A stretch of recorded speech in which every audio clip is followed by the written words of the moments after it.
Chante FM, a rádio que te ouve. Bom dia, bom almoço para você, meio-dia em ponto aqui na Chante FM. Estamos começando o programa Escutando Direito com a nossa advogada criminalista, Patrícia Mombá. Seja bem-vinda. Ai, muito obrigada, muito boa tarde, bom dia para quem ainda não almoçou, boa tarde para quem já almoçou. Estamos aqui escutando o direito para falar sobre o direito de todos. Isso, a gente fala sobre direitos de todos, a gente pega também para algumas pautas, né, alguns fatos que aconteceram, assim, recentes, para a gente trazer aqui, se debruçar em cima e conversar, porque nada como a gente ter exemplos aí da sociedade para que a gente possa conversar sobre isso, discutir, refletir, para que nós não passamos por isso, né? Que sempre é melhor a gente aprender com a dor do outro do que com a nossa dor, não é? Não, com certeza. E trazer exemplos, assim, é muito melhor também para poder trazer uma situação concreta, né? Uhum. Comentar em cima de algo que de fato aconteceu ou acontece, ou, enfim.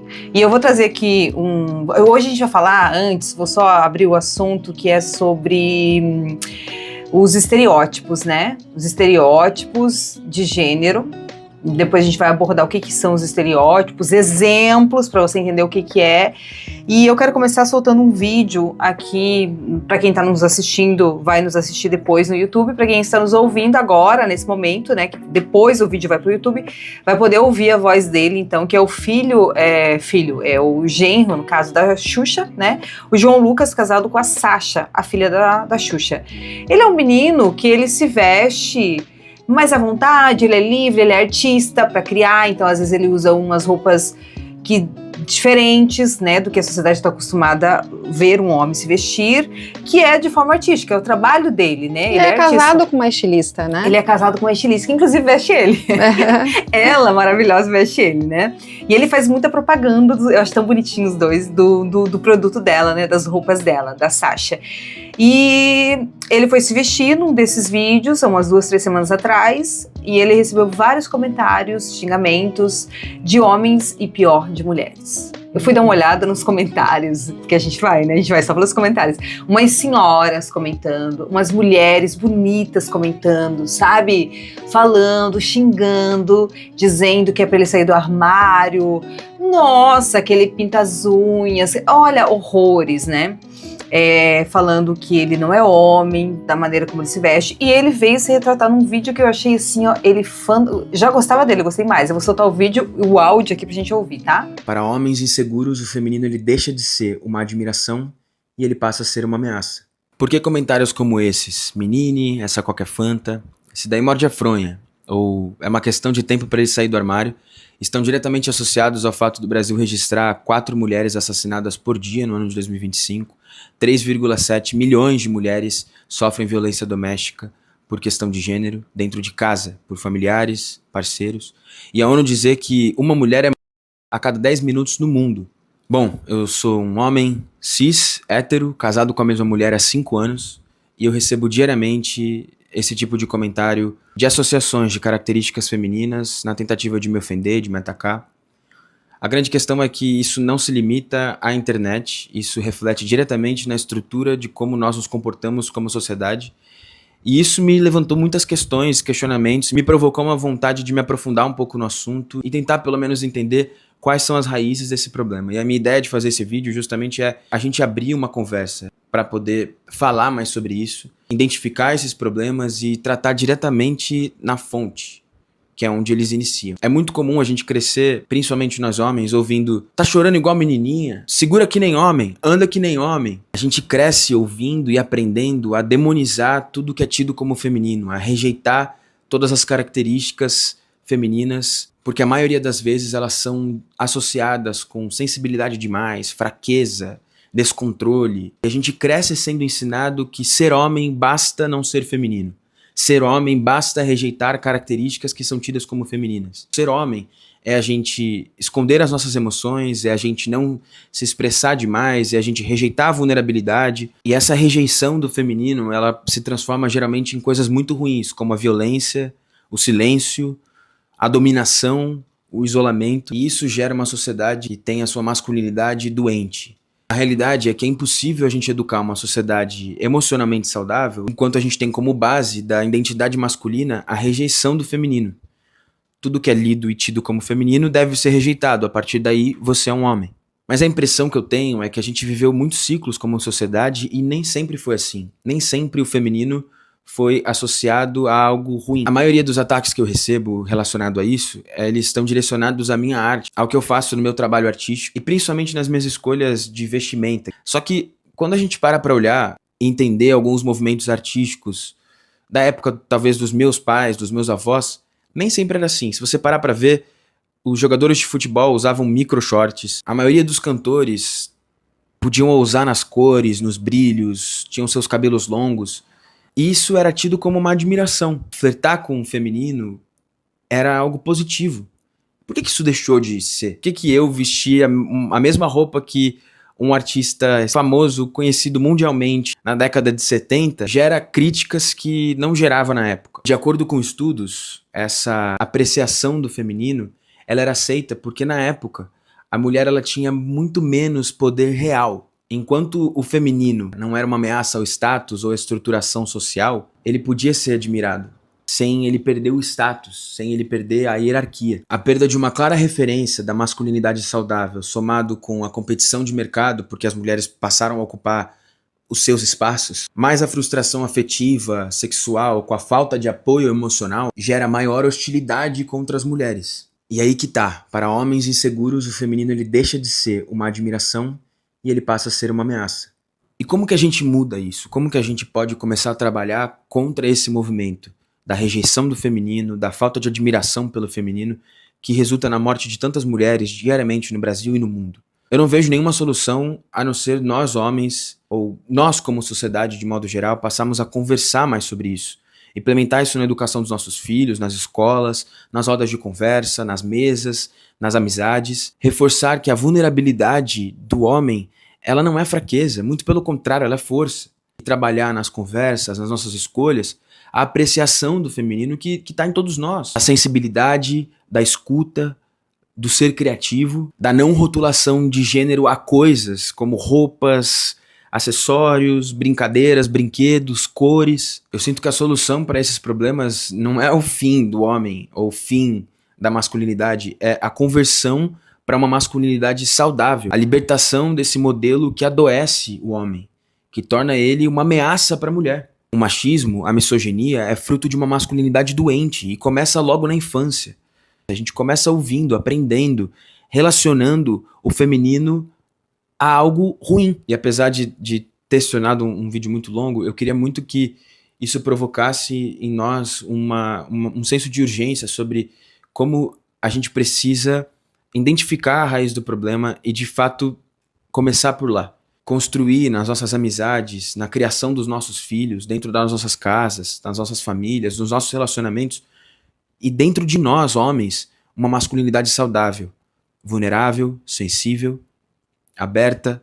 E o meu desejo para você, homem, assim como eu tenho hoje, é que você tenha pessoas ao seu lado que você possa conversar, que você possa se abrir, que você possa falar das suas fraquezas, que você possa falar dos seus erros, que você possa falar das suas vulnerabilidades e que você enxergue isso como algo bom, como uma força e não como algo ruim. Eu tenho certeza que esse movimento vai resultar numa vida muito mais saudável, emocionalmente falando, em relacionamentos muito mais saudáveis com seus parceiros, parceiras, amizades. Isso reflete diretamente em como nós vivemos e nos comportamos como sociedade. Tem muito mais que ele fala aqui, né? Mas eu acho que já é o suficiente, assim, pra gente poder comentar durante o tempo disponível no programa, né?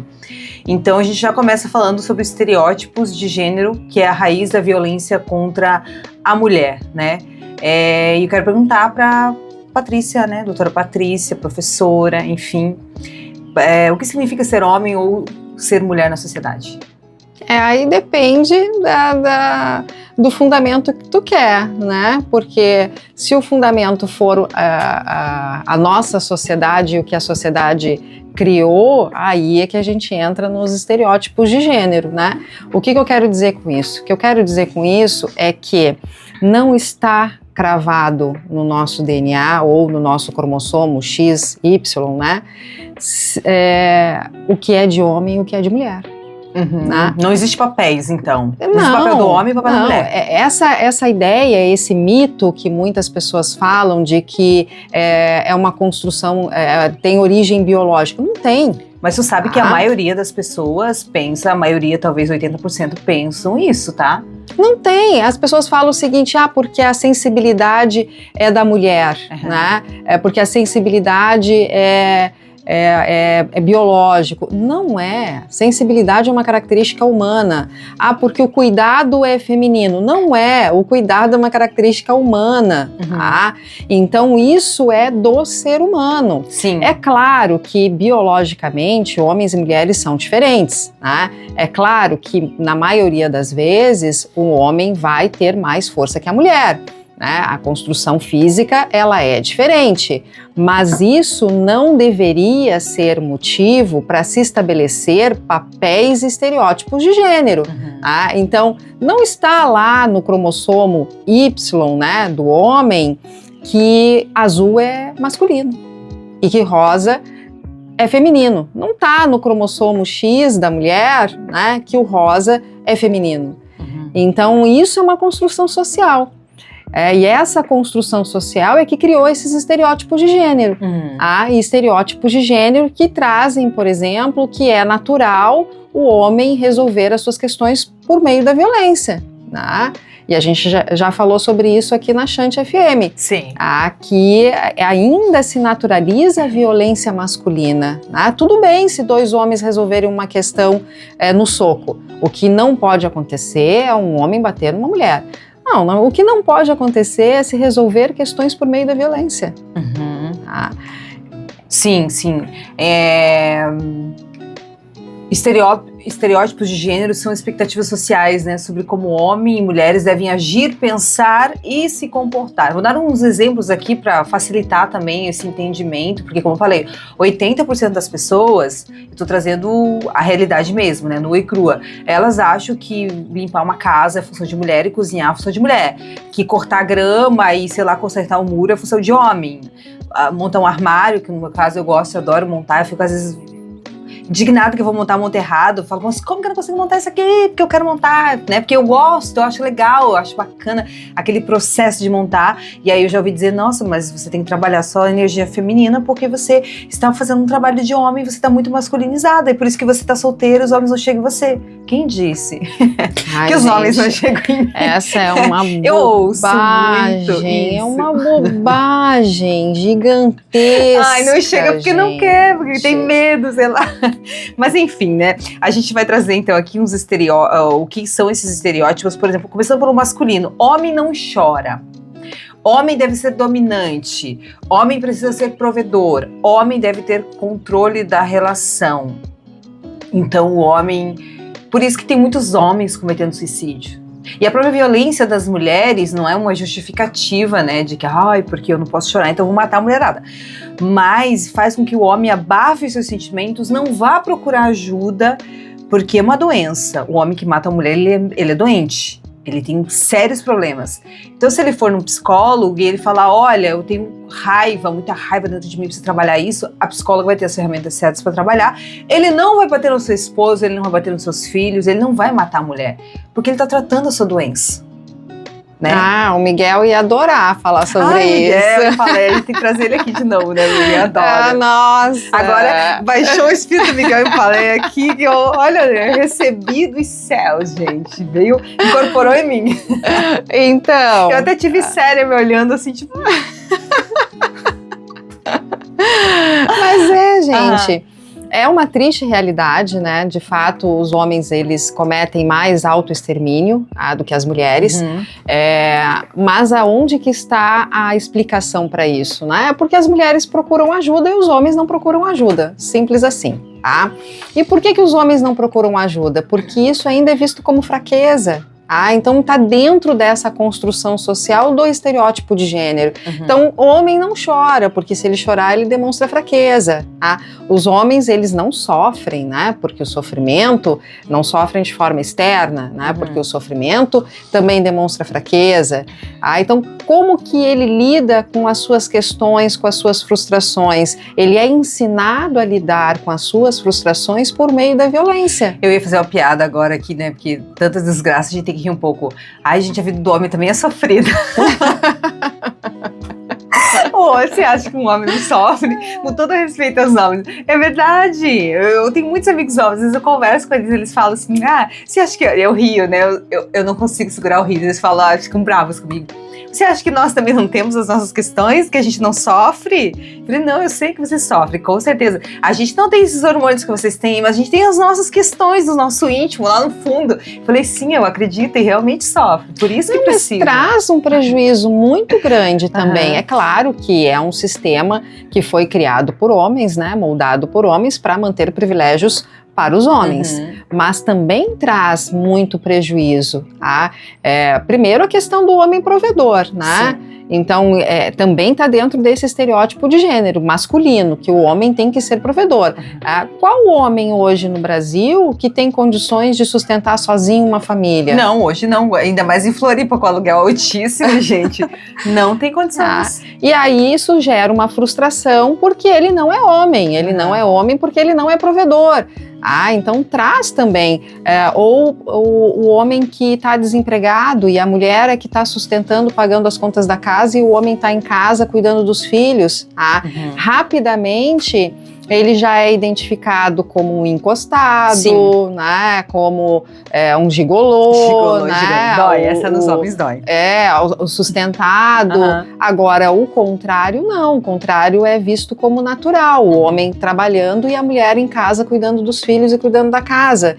Então, são situações que também trazem um prejuízo, né, repetindo, claro, que tem muito mais privilégios do que prejuízos, mas isso também tem que ser analisado, né? Sim, com certeza. Agora vamos para os estereótipos femininos, né? Mulher deve ser delicada, mulher deve cuidar da casa e da família, mulher deve ser submissa, mulher deve aceitar determinadas condutas do seu parceiro. Lembrando que esses padrões não são naturais, né? Eles são construções culturais. Então, esses são os estereótipos femininos, que a mulher tem que ser delicada, cuidar da casa, da família, deve ser submissa, deve aceitar determinadas condutas do marido. Exato. E é importante que se coloque isso, gente. São construções culturais, né? Isso não está cravado no cromossomo do homem e da mulher, essas características. São características que foram construídas socialmente. E aí, lembrando mais uma vez, é claro que homens e mulheres possuem diferenças físicas, né? Diferenças biológicas, mas isso não deve servir para impor comportamentos. Se a mulher quer ser delicada, ótimo, se isso faz parte da personalidade dela, ok. Se isso é natural dela, se é genuíno dela, tá tudo certo, é uma característica humana. Assim como o homem, existem homens, que é exatamente a questão do vídeo, né, que nós estávamos ouvindo no início do programa. Existem homens que dentro desse estereótipo de gênero possuem características que são consideradas femininas, mas que na verdade são características humanas. A própria roupa, gente, né? Vai dizer agora que isso é biológico, que as mulheres têm que usar vestido e que os homens têm que usar calça? Sim.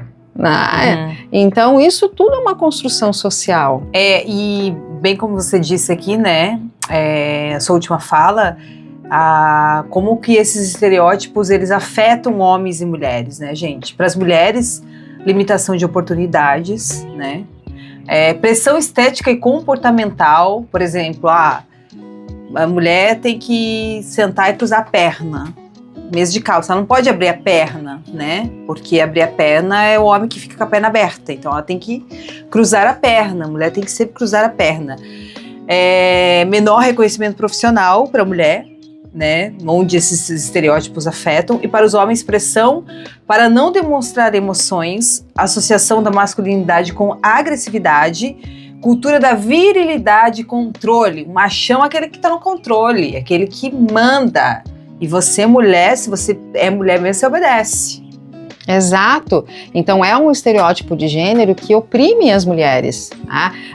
Coloca elas totalmente em submissão, esvazia a capacidade delas como ser humano, né? É uma cultura que transforma a mulher num objeto. Não é à toa que a gente tem pessoas aí na internet falando sobre valor de mercado da mulher. Então, e aí o que agrega valor de mercado à mulher? Juventude, a cor, e o ser delicada, né? Usar determinado tipo de roupa, porque aí a mulher ela é encaixada, né? Ela é colocada dentro de um quadrado que limita a liberdade dela, limita a escolha dela e mantém ela sempre sob controle. Sim, e esse estereótipo, né, dos homens e das mulheres, né, um acaba afetando o outro, aonde que eles atrapalham, de certa forma, aí no dia a dia, né, que geram mais, como você falou, violência de gênero, geram mais violência contra a mulher, porque o homem se acha na posse, dono, porque ela é submissa e ele é o dominador, então na cabeça dele ele entende que ele manda nela, que ela é da posse dele, então ele vai ter ciúmes excessivos, ele vai ter controle da vida da parceira, e depois a violência doméstica. O controle já é uma violência doméstica, né, que é onde você vai, com quem você tá falando no telefone, quanto dinheiro você tem na conta, até a questão financeira, né, porque muitas vezes o homem ele controla por meio do dinheiro. Para que a mulher não tenha para onde ir, né? Daí, ó, assim, você não tem dinheiro, você não tem nada, você vai para onde? Você tem que ficar aqui, você é obrigado a ficar aqui. E aí que pega na mulher, né? Não, e tem várias camadas, né? Porque a gente primeiro analisa o seguinte: o homem tem essa criação, né, da banalização da violência. Então, se torna natural o exercício da violência por meio do homem, né? Porque faz parte da masculinidade. Então, ele aprende que ele é forte, que ele é um homem de verdade, né? Se ele fizer uso da violência para resolver ali as suas questões, tá? E isso é naturalizado até os dias de hoje. Hoje se fala muito da violência contra a mulher, mas não se fala da violência do homem contra o homem. Então isso está ainda muito naturalizado na nossa cultura, na nossa sociedade. Sim. Então, primeira questão, o homem aprende a resolver os seus problemas por meio da violência. Segunda questão, o homem não busca ajuda, porque buscar ajuda é um sinal de fraqueza. Então ele não lida com as suas frustrações. Aí entra a questão do estereótipo de gênero feminino. E aí a mulher tem que ser submissa, tem que ser delicada, né, deve obediência ao homem. E aí, se no olhar masculino, né, a mulher não está sendo suficientemente submissa, onde que ele vai descontar a violência, a agressividade, a frustração? Nessa mulher. Até por conta da desvantagem física. Sim. Então, gente, isso é um papo bem sério, né, sobre pro você ver, né, às vezes a gente brinca e fala, se veste igual menina e tal, mas isso já é uma violência, esse comentário de comentar da aparência do outro, né, um homem não se veste assim, uma mulher não se veste assim, isso já é uma violência, e é o início, às vezes a gente fala isso sem ter a consciência, né, que é o início de uma grande violência, que vai culminar depois na morte de uma mulher, na violência contra a mulher, violência doméstica e por fim, né, a vida dela que é ceifada. Então a gente tem que ter muito cuidado quando a gente ouve também. E eu acho que quando a gente é omisso, a gente ouve alguém falar e tu não corrige, eu sei que não deve sair por aí arranjando briga com todo mundo, mas arranjar um meio de falar com educação para que a pessoa entenda, para que ela possa se corrigir. Não, e impor limites também, né? Impor um limite, olha, eu não permito, né, que faça esse tipo de comentário a meu respeito, eu não permito que fale dessa forma comigo, também para dar a oportunidade da pessoa refletir, né, mas principalmente para impor um limite, né? E também ajudar o outro a se olhar, né? Às vezes a pessoa falta um pouco de consciência, falta um pouco de estudo e fala, olha, fulano, isso daqui, esse comentário que você fez sobre o fulano, a roupa que ele tá usando, isso aqui é Não se deve fazer por conta disso, você está criando um estereótipo à pessoa, vai fazer com que a pessoa se sinta mal, enfim, né? Acho que é importante também esse trabalho, é um trabalho de todos, né? Claro. Mesmo que às vezes não envolva a gente diretamente, mas envolve outras pessoas. E respeito, né? Respeito, afinal de contas, o que interfere na minha vida, né? Se o menino vai usar um vestido ou vai pintar a unha, né? Ou se a menina vai usar cabelo curto, ou uma calça. O que isso importa, né? Que prejuízo que me traz, né? Então é respeitar o outro, é respeitar a diversidade, a individualidade de cada um, né? As opções de cada um, e assim tentar construir uma sociedade melhor, né? Mais igualitária. Sim, exatamente. É como quebrar, né, esses estereótipos. Para fechar aqui o programa, a educação sobre igualdade de gênero, de novo, volta para a escola, ensinando sobre os papéis que não tem papel definido, né? E eu acho que na escola eles fazem um trabalho legal também, tá? Porque eles fazem isso na escola. Eu vejo a minha filha algumas coisas, ela fala assim. É que depende muito da escola. Eu vejo que existe uma resistência muito grande, principalmente em escolas particulares. Não, ela estuda escola pública. Eu vejo que lá eles tentam ensinar o respeito da menina pelo menino e que não é porque o amiguinho gosta de rosa, que ele pode gostar assim de rosa. Ela já me falou, mamãe, sabia que os meninos também podem usar rosa? Daí eu falei, não sabia, sério, me fiz, né? Ela falou, sim, e como eu gosto muito de azul, então não tem nenhum problema eu usar azul, eu posso usar azul e meu amiguinho pode ir de rosa. Eu falei, nossa, que legal que a gente contou isso. A prof falou pra gente que pode ser... Eu achei tão bonitinho. Acho ótimo, gente. 5 anos. Né? Eu acho ótimo, eu acho fantástico. Tá? Uhum. A questão é que a gente observa essa maior resistência nas escolas particulares porque elas dependem de mensalidades, né? E a gente percebe que muitos pais ainda têm resistência a falar sobre violência na escola, falar sobre feminismo na escola, falar sobre papéis de gênero na escola. Então eu vejo, até educação sexual, gente. A gente percebe que alguns pais têm muita resistência para que isso seja levado para dentro da escola.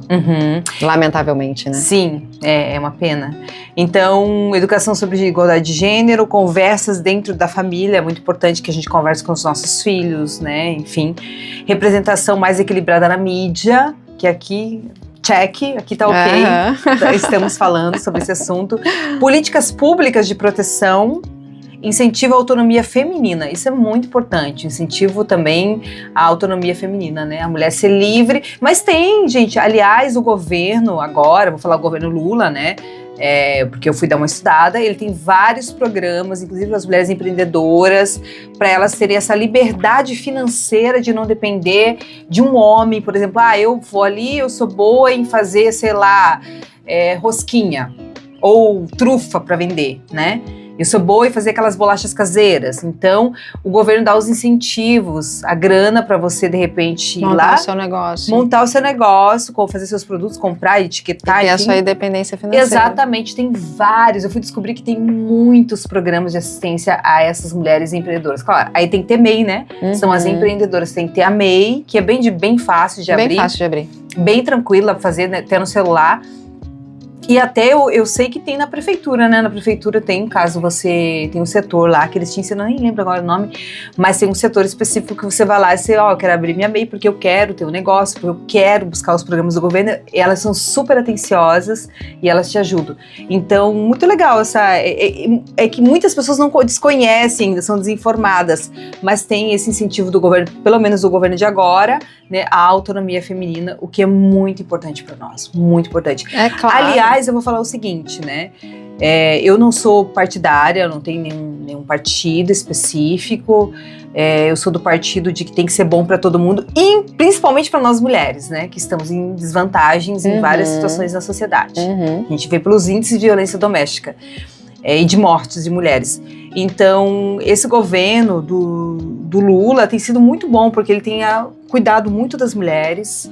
E aí, um dia eu até comentei, né? Eu acho que eu repostei um vídeo do Instagram do governo federal que eu sigo, que ele falava, né? Que não existia, que ele queria mudar algumas coisas, enfim. E aí vem uma outra mulher e riu de mim, assim, ela fez uma piada, né?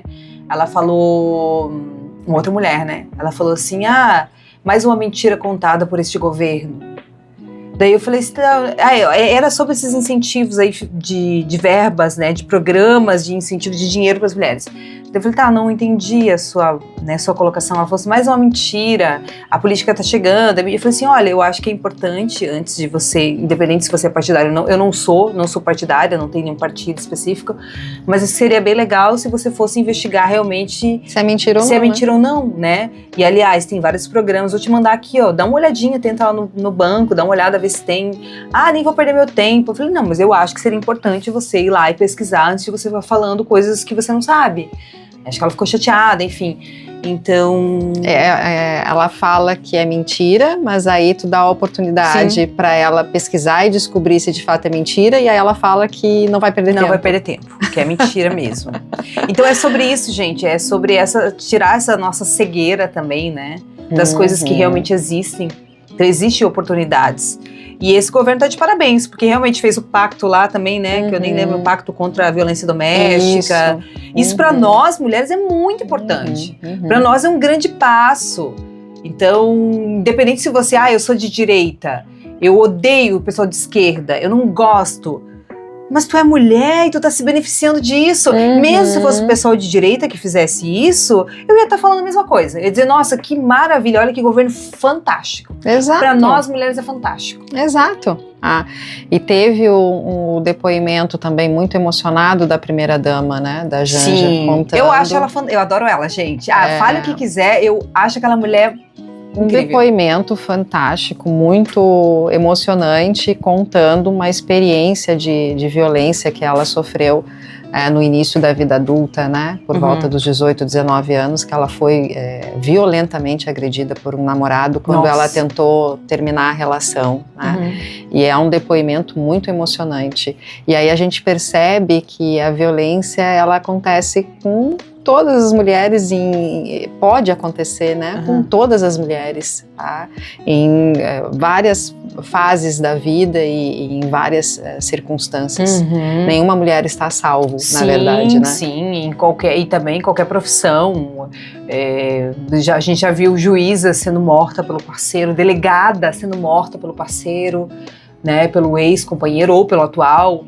Então, é isso, gente. Tá tudo nesse estereótipo de papéis, né? De que é coisa de homem, coisa de mulher. Então, daí surgem as violências. Então, que a gente possa refletir. Né? E uma outra questão também que eu queria trazer, que é importante, ainda dentro do valor de mercado da mulher, que está dentro desse estereótipo do gênero feminino, né, da delicadeza, da submissão, e principalmente da juventude, que a gente vem observando também o aumento, eu não sei se eu posso falar um aumento ou se maior visibilidade, né, para essas condutas de homens adultos se relacionando com meninas cada vez mais jovens. Porque a gente tem pessoas que falam que antes era mulher acima dos 30 já tinha perdido o valor de mercado, agora eles já desceram para 20, né? E a mulher acima dos 20 já perdeu o valor de mercado, que o homem está com 40 anos, ele tem que se relacionar com uma menina de 18, e que 18 anos pode, porque ela é maior de idade, não pode. Então pode não caracterizar uma conduta criminosa, mas é absolutamente inadequado, mas está dentro desse contexto de buscar juventude, por quê? Para garantir submissão, porque é mais fácil de manipular, porque é mais fácil de controlar, então tudo isso tem que ser repensado. Isso aí é pauta para outro programa. A gente vai trazer até um psicólogo aqui. A gente vai trazer o Miguel em palestra para falar sobre a questão por que homens mais velhos procuram meninas mais novas. Aí ele vai poder explicar bem dentro da psicologia, ele vai entrar lá no cerne da questão e aí pronto. Daí a gente vai ficar só assim, só ouvindo o Miguel. Já tá ali o convite. Já tá o convite. Eu acho bem importante unir essa parte do direito em si, que você conhece bem, eu tô no caminho estudando. E a psicologia, né? A psicologia é bem importante falar também da psicologia e de onde, por que muitos homens estão aí doentes pela essa pressão social de que homem tem que ser homem e não pode usar roupa curta. Lembra dos croppeds, que os meninos estavam usando croppeds lá e a galera tava indignada. Onde já se viu? Deixa o menino, se tem barriga tanquinho, a gente adora. Por que a gente não pode olhar? Por que só a mulher pode usar cropped, não é? É verdade. Por que o homem que tem... Aí, desculpa, né, gente? Agora eu exagerei aqui na minha fala, porque também... Deixa o homem usar, mas a gente gosta de olhar uma barriguinha de um homem, gosta? Ah, claro, com certeza, não tem problema nenhum. Os gordinhos não fiquem bravos comigo. Então sobre isso, acho que é sobre isso, né? Mas é importante também a gente unir a psicologia com o direito, porque o direito ele trata de comportamento humano. Ele traz, principalmente o direito penal, né? O direito penal ele criminaliza comportamentos humanos. Então é importante a gente trazer também essa questão da psicologia, né? Sim. Porque o ser humano é extremamente complexo. Sim, sim. É isso. Então, gente, já falamos demais hoje. Obrigada, Patrícia. Até o próximo programa. Então, até o próximo, escutando direito. Tragam pautas, gente, se vocês quiserem também pra gente abordar, né? Mandem ali pro Instagram da Rádio Chante FM ou pro meu Instagram pessoal também, vocês podem encaminhar e a gente prepara um programa bem bacana. Então tá, beijo pra todo mundo que fica, até o próximo programa. Tchau!